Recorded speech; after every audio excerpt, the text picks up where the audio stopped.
Welcome. I'm Kinetic Symphony. I hunt down and report on weird and true mysterious stories, from glitches to the paranormal. Would you like even more content? Here's my Patreon. Now onto the stories. Case file number 1138, written by Shanna24601, The Time Traveling Skater. So this happened about a week ago, but my memory is still pretty fresh. My boyfriend and I were in the car, on the way to get dinner, and chatting casually. Everything was normal. As we pulled up to a red light, somebody caught my attention.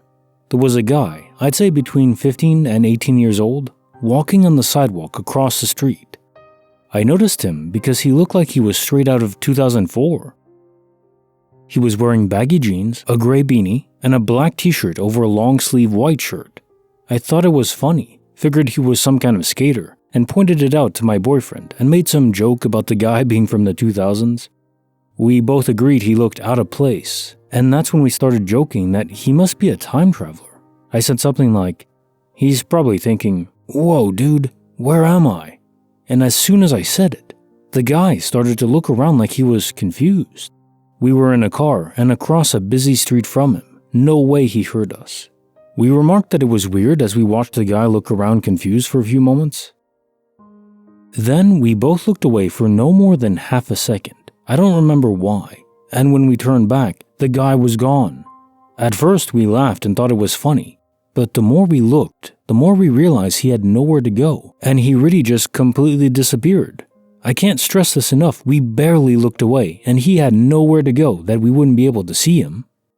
We both freaked out and drove most of the rest of the way in silence while we thought about time travel. We haven't really talked about it since, but we agree that it was obviously really weird. Case notes for file 1138, The Time Traveling Skater. So there's been a few stories I've read where people in groups see into the past, sort of like a holographic echo of what occurred there before. I remember someone saw an entire battlefield scene play out on a beach, or was it the remnants of it? Weapons and strewn about. Morbid stuff, but still an echo of the past. That was a very old story. Years ago I read that. This also reminds me of that picture of a man holding a cell phone before cell phones were even invented. It makes you wonder.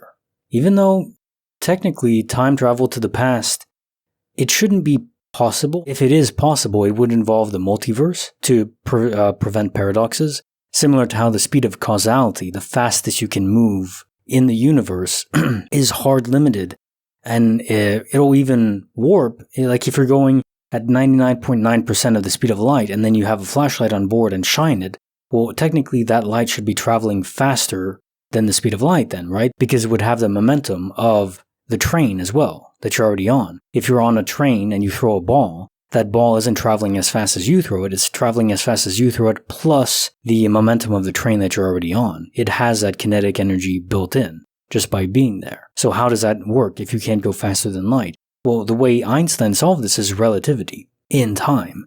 So if you're on that train, time moves differently. And speed, what is speed? Speed is distance over time. So if you simply constrict time, then you're not moving faster.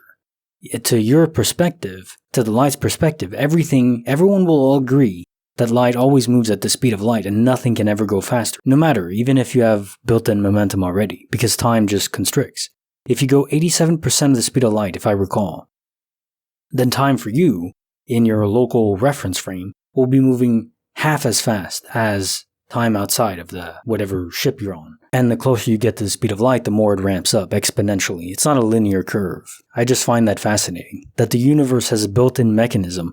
That to me just screams, we're in a simulation. This is all designed, so there's a hard limit to how fast the universe has to process. Why else have that? I think it's all built in because it had to be, because the computers in the real world still have a limit to how much they can compute. So it had to be localized and limited to some extent. Pretty cool.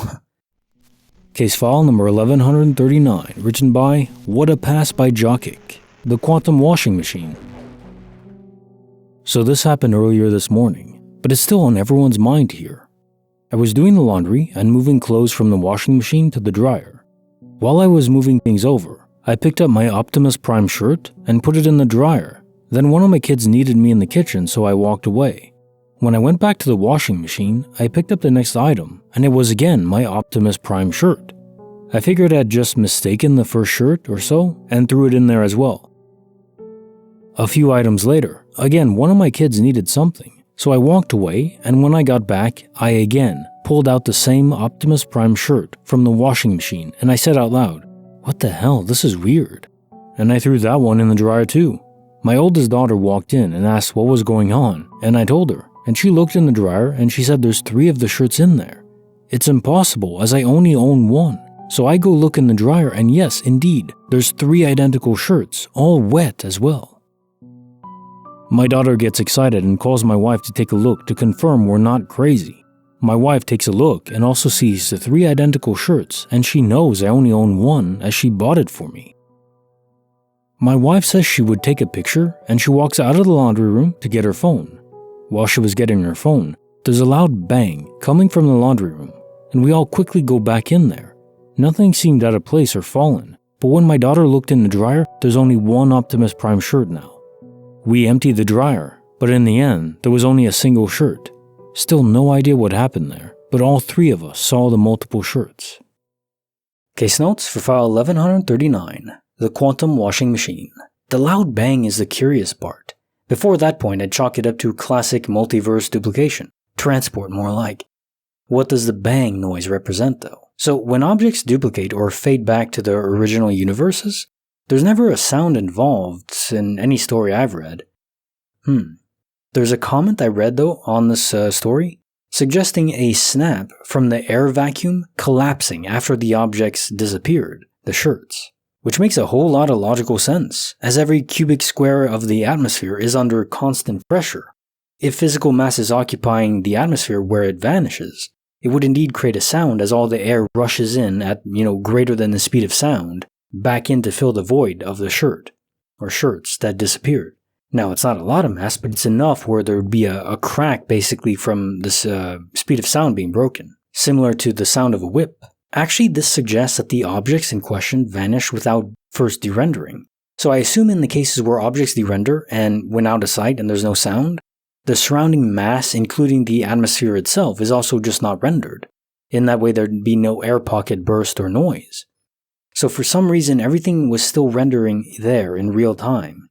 Maybe because of proximity of so many sentient beings? Regardless of the reason, it's very interesting. And I think it even proves more that things do de-render when no sentient player is observing them. Case file number 1140, written by Buggy77, A Winter Day and the Bewitched Purse. This happened to me back in the winter of 2003, when I was 16 years old. It is by far the weirdest thing that has ever happened to me that I still do not have an explanation for. It was a dreary winter day. All the trees were bare, and it's gray and gross looking outside. There is no snow on the ground. These details are important to set the scene. So, one afternoon, my boyfriend and I were leaving my house to go somewhere, and before I got into his car, I realized I forgot something. I handed him my purse and asked him to put it in his car. It was a bright blue Dooney & Bourke purse that was widely popular in the early 2000s. I love this purse. I also had basically my whole life in this purse, my wallet and all my money, my Nextel phone, my makeup, literally everything that was important to 16-year-old me. I come back to the car and get in, and we go. A few minutes later I say, "Hey, you put my purse in here, right?" "Yeah, it's in the back," he said. I turn and look and see it partially covered up by some clothes. A few moments later I turn to get it, and it's not there now.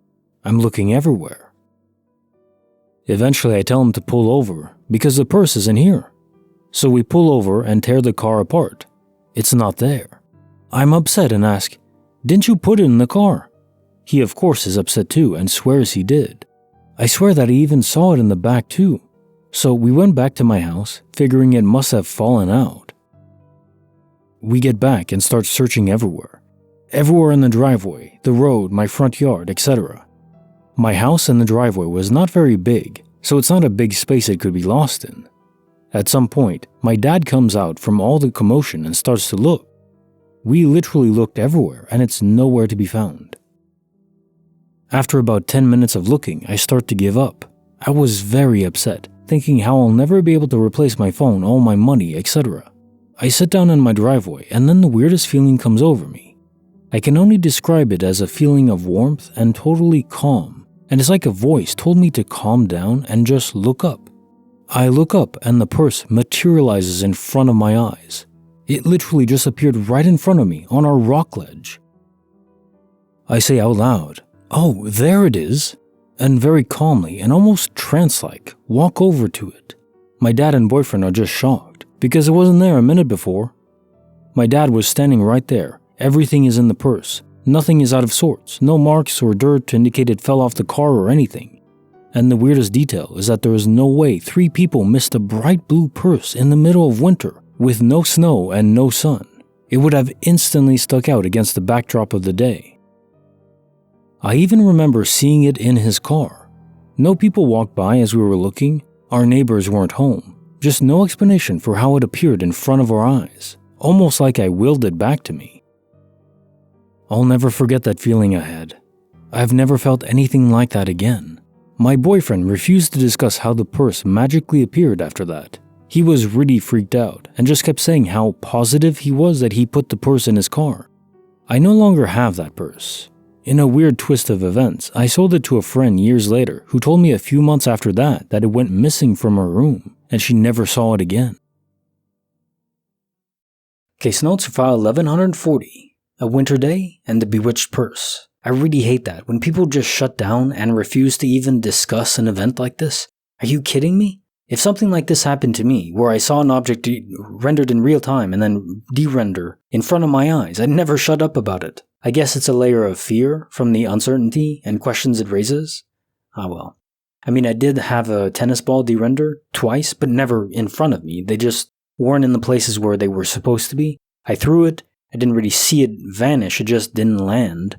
And then the other one just dropped it and I could never find it. So I mean, in those cases, you're not physically seeing the crazy thing happen, which is a different layer of wow, right? If you actually see it vanish or reappear in this case in front of your eyes, you can't, I mean, how do you square that one away? You just can't. Indeed, I think waveform collapse is what's happening here. Matter is just reverberations of universal fields, multiversal really. Plenty of tricks the multiverse simulation employs to save on computation, de-renders included, but doesn't always go correctly. I speculate that it's related to predictive algorithms. So when we look back to where objects are, we know they were there, where they were, their configuration, parameters, properties, but if we weren't predicted by the system to look back in that given moment, it causes issues at the simulation attempting to reconstruct everything, but there isn't enough time, so there's errors caused. It makes sense. The more frantic we are, the more rushed, the more errors we'll make. And a computer is similar. If there's just not enough time, it'll have to sacrifice on some parameters and just like almost load at random. Sort of random. And now time for the quote of the day. Always forgive your enemies. Nothing annoys them so much. Oscar Wilde. Yeah, I mean, it harkens back to the quote of, Christianity turning the other cheek. I think there is something to it. Not always. I don't think you should be a placemat.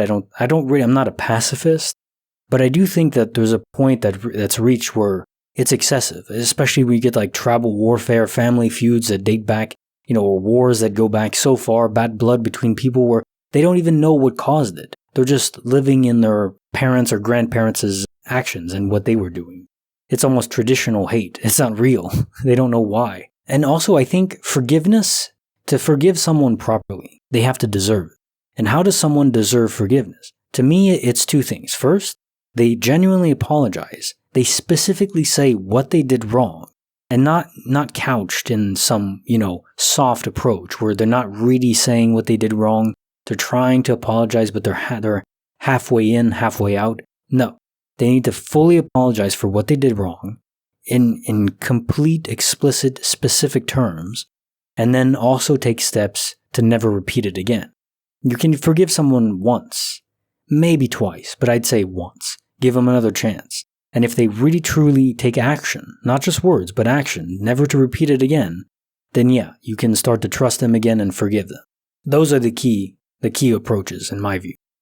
If you do that, if someone does that for you, and then, consider forgiving them. And then they're not your enemy anymore. Like the video, subscribe, hit the bell. Kinetic Symphony signing off.